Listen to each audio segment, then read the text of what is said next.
this podcast. And today I have CA Ravi Pratap with us today, who is going to educate us about budget and finance. तो क्या आप थोड़ा अपने बारे में बता सकते हैं? Thank you धान्या for inviting me in this podcast. बच्चों के साथ इंटरेक्ट होना ऑलवेज प्लेजर रहता है. मैं चार्टर्ड अकाउंटेंट हूँ. कारपोरेट में ऑलमोस्ट 20 ईयर वर्क करने के बाद अभी खुद की कंसल्टिंग फर्म चला रहा हूँ. और फाइनेंस के बारे में जो सोसाइटी है, समाज है, उनको एजुकेट कर रहा हूँ. हाँ जी. अभी क्या हम आपसे इसी फाइनेंस के बारे में कुछ सवाल पूछ सकते हैं, जो कि हमारी टीम एंड बाकी सारी टीम हम लोग के जैसे को फाइनेंस एंड बजटिंग के बारे में अवेयरनेस फैला सकें? श्योर ये बहुत ही अच्छा रहेगा कि सबको इसके बारे में जानकारी मिले. बिल्कुल आप पूछ सकते हैं. तो आपके हिसाब से बजटिंग क्या होती है और ये हम स्टूडेंट्स जैसी टीम्स को क्या हेल्प कर सकती है? बहुत ही महत्वपूर्ण सवाल आपने पूछा है. बजटिंग एक फाइनेंस के बारे में कहें तो बेसिक है. जब भी हम कोई भी खर्च करते हैं तो हमें अपनी इनकम के बारे में जानना होता है कि हमारे पास कितनी इनकम है, कितने पैसे हैं, जिससे कि हम ये डिसीजन ले सकें कि कितना खर्च करते हैं. और ये जानने के प्रोसेस को ही हम बजट कह सकते हैं आसान भाषा में. हम एक अपना प्लान बनाते हैं पीरियोडिकली. वो मंथली हो सकता है, ईयरली हो सकता है, हम 5 ईयरली हो सकता है कि हमको कितनी इनकम कब कब होने वाली है और हमारे कौन कौन से खर्चे होने वाले हैं. फिर उसको हम अपनी ज़रूरत के हिसाब से प्रायोरिटाइज करते हैं कि पहले कौन सा खर्च ज़्यादा इम्पॉर्टेंट है ना. बच्चों की एजुकेशन हो सकता है, घर के खर्चे हो सकते हैं, मेडिकल हेल्थ का हो सकता है, कुछ हमें इमरजेंसी के लिए सेविंग करनी पड़ती. तो इन सभी चीज़ों के बारे में हम एक प्लान बनाते हैं. उस प्लान को जब हम डॉक्यूमेंट करते हैं उसी को हम बजट कहते हैं. हाँ जी. वंडरफुल. तो हम अपने प्रोजेक्ट के इस टाइम पे हम लोग को एक बहुत ज़रूरी एलिमेंट था स्पॉन्सरशिप्स को अप्रोच करना. तो इस पूरे टाइम जब हम लोग स्पॉन्सरशिप्स को अप्रोच कर रहे थे तो एक अनफेमिलियर वर्ड आता था बार बार, कॉल्ड CSR. क्या आप अपनी जानकारी इस शब्द से हम लोग बता सकते हैं? बिल्कुल शेयर कर सकते हैं. CSR आज के टाइम पे बहुत ही कॉमनली यूज वर्ड है. इसका फुल फॉर्म है कारपोरेट सोशल रिस्पॉन्सिबिलिटी. अभी बहुत सारी इंडस्ट्रीज जो हमारे देश में चलती हैं उनसे कई बारी प्रदूषण होता है, बहुत सारे नेचुरल रिसोर्सेस यूज होते हैं, जिससे जो है उस एरिया में जिधर ये कंपनियां वर्क करती हैं इन्वायरमेंटल इशू पैदा होते हैं. तो सरकार ने एक प्रोविज़न बनाया है कंपनी एक्ट में कि जो भी कंपनी बिजनेस रन कर रही है उसको अगर जब प्रॉफिट होता है तो कंटिन्यूअस एक सर्टेन अमाउंट से अधिक का अगर प्रॉफिट है तो उसे एवरेज जो 3 ईयर का एवरेज प्रॉफिट होता है उसका कम से कम 2% of the average profit of the organisation और कंपनी सोशल पर्पज़ के लिए खर्च करना पड़ेगा. अब वो सोशल पर्पज़ क्या होंगे, गवर्नमेंट ने उसको एक्ट में डिफ़ाइन किया हुआ है कि कहाँ कहाँ कर सकते हैं. बेसिकली हम कहें कि एजुकेशन के लिए, एनवायरनमेंट को प्रोटेक्ट करने के लिए, सोशल हार्मोनी को बढ़ाने के लिए एक लिस्ट है. और अगर कोई उन सब में नहीं कर पाता तो गवर्नमेंट ने एक ऑप्शन दिया है कि आप गवर्नमेंट के फंड्स में, जैसे प्रधानमंत्री राहत कोष है, उनमें आप वो अमाउंट को ट्रांसफ़र कर सकते हैं और गवर्नमेंट वहाँ से उनको दूसरी जगह खर्च कर देगी. ये वर्ड मेनली कारपोरेट के लिए है जो कंपनी रजिस्टर्ड है. बट अगर हम C को हटा दें, SR की बात करें, तो सोशल रिस्पॉन्सिबिलिटी हम सब की जिम्मेदारी है. हर नागरिक की, जो इस देश का नागरिक है, उसको जिम्मेदारी है कि जो भी हम अर्न करते हैं उसमें से हम कुछ हिस्सा समाज के इम्प्रूवमेंट के लिए, भलाई के लिए खर्च करें. तो CSR तो कारपोरेट सोशल रिस्पॉन्सिबिलिटी, पर अगर अपन SR की बात करें वो हम सभी की जिम्मेदारी है. आपको क्या लगता है टीम जैसे हम लोग की है इस प्रोजेक्ट में, लाइक स्टेम रेसिंग, इसमें क्या हम लोग को भी एक CSR रखना चाहिए? देखिए, बहुत अच्छा सवाल है. इस उम्र में इस बच्चे जो है CSR के बारे में सोचें, जानें, तो उनके अंदर एक पॉजिटिव क्या कहना चाहिए, कैरेक्टर डेवलप होगा.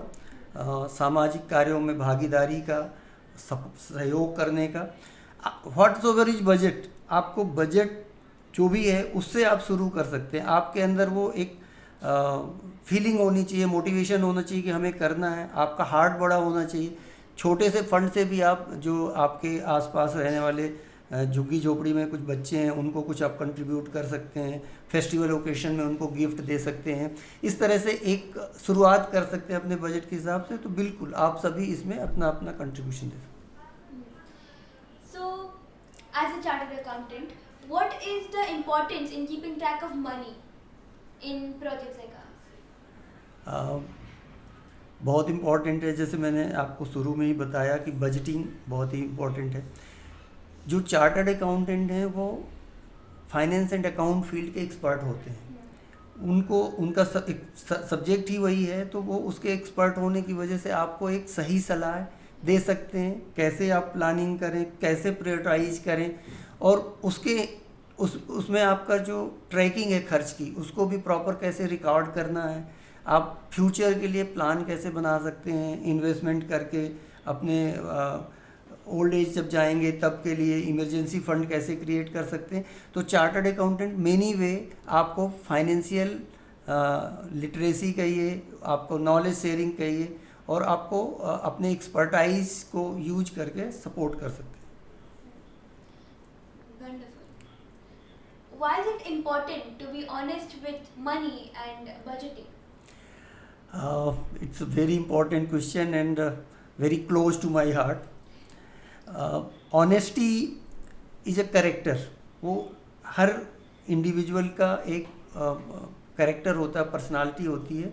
और अभी स्टूडेंट लाइक यू ऑल इस एज में उसके बारे में जानना समझना और बहुत ही अच्छी बात है। और पैसे के मामले में ऑनेस्ट होना और भी इम्पोर्टेंट है, क्योंकि मनी ऐसी चीज़ है जो बहुत सारी चीज़ों से लिंक होती है। अगर वहाँ पे आप डिसऑनेस्ट होंगे तो आपका पर्सनल बजट, आपके रिलेशंस दूसरों के साथ बहुत जल्दी ख़राब हो सकते हैं। तो उस पैसे के रेफरेंस में ऑलवेज ऑनेस्ट होना, हर चीज़ का प्रॉपर रिकॉर्ड रखना, क्लियरिटी रखना, जिससे कि चीज़ें प्रॉपर मेंटेन भी रहें और आपके किसी के साथ ऐसी मिसअंडरस्टैंडिंग ना हो, गलतफहमी ना हो, आपके रिलेशन ना बिगड़े, बहुत इम्पोर्टेंट है। नाउ अब ये ख़त्म करने से पहले मैं आपसे एक और सवाल पूछना चाहूँगी। उसके पहले let me tell something about our project. So we team Starlighters and we're participating in this competition called a STEM racing, and we're selected for nationals, and we're representing our school, Rustomjee Cambridge International School at Delhi. And basically STEM racing is an emotion. It's all about science, technology, engineering and maths. So us students, we have to build a miniature Formula 1 car that races around a 20-meter racetrack. And it's not only that, it includes other things like documents, budgeting and sponsorships, and this whole process, it teaches us a lot about things, the corporate things, which are really, really helpful for teenagers and students like us at such a young age. And it is a wonderful opportunity to be taking a part in this competition. Now, एक और हम लोग के project का element है called sustainability. क्या आप इसके बारे में कुछ बोलना चाहेंगे? बिल्कुल बोलना चाहेंगे। सबसे पहले स्टारलाइटर टीम को बहुत बहुत शुभकामनाएं, बेस्ट विशेस। अमेजिंग प्रोजेक्ट आप लोगों ने किया है। इस एज में इतनी डिटेलिंग में जाना, इतनी टेक्निकलिटी को हैंडल करना, टीम वर्क करना, इट्स अमेजिंग। सब आप सभी टीम मेंबर्स को बहुत बहुत शुभकामनाएं, best wishes.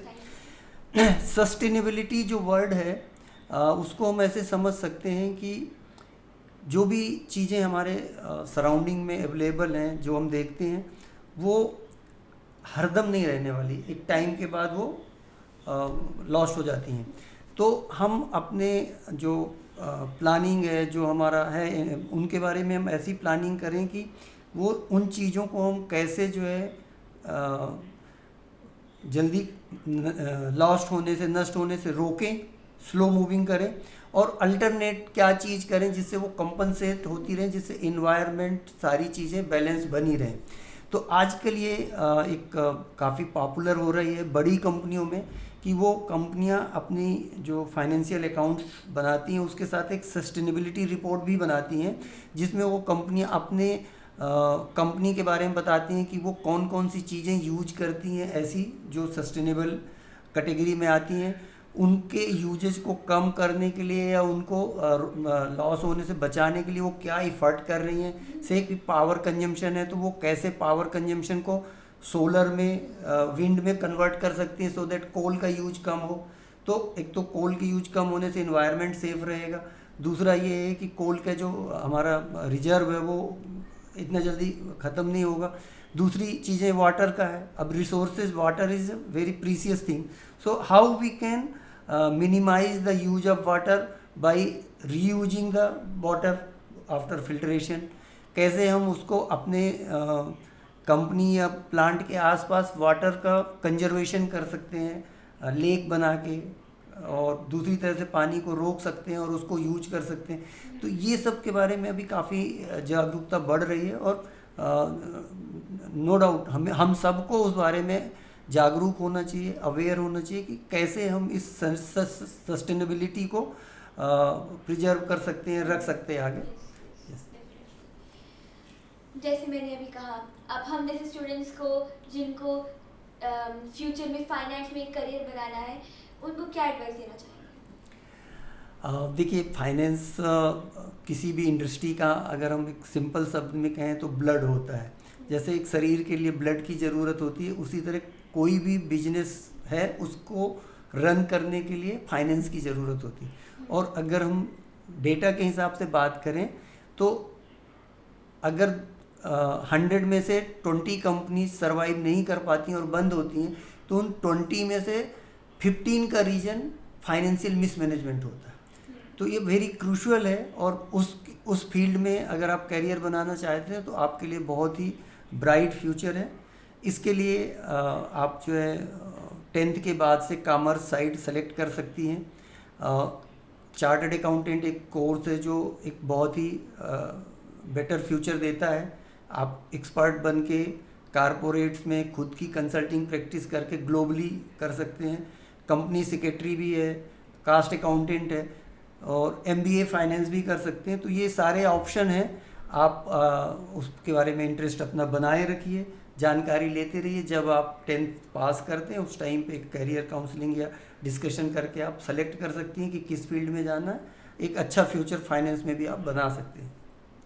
Amazing. Thank you so much for joining us here today in this episode. बहुत बड़ा एक्सपीरियंस है हम लोग के लिए, एंड आई गेस इवन आपके लिए, कि अभी हम लोग इस रूम में बैठे हैं ऐसी चीज़ों के बारे में डिस्कस करें। बिल्कुल, थैंक यू धान्या, मुझे इस पॉडकास्ट में इनवाइट करने के लिए, हमारे साथ डिस्कस करने के लिए। आपको और आपकी पूरी स्टारलाइटर टीम को बहुत बहुत शुभकामनाएं नेशनल लेवल के लिए। Thank you.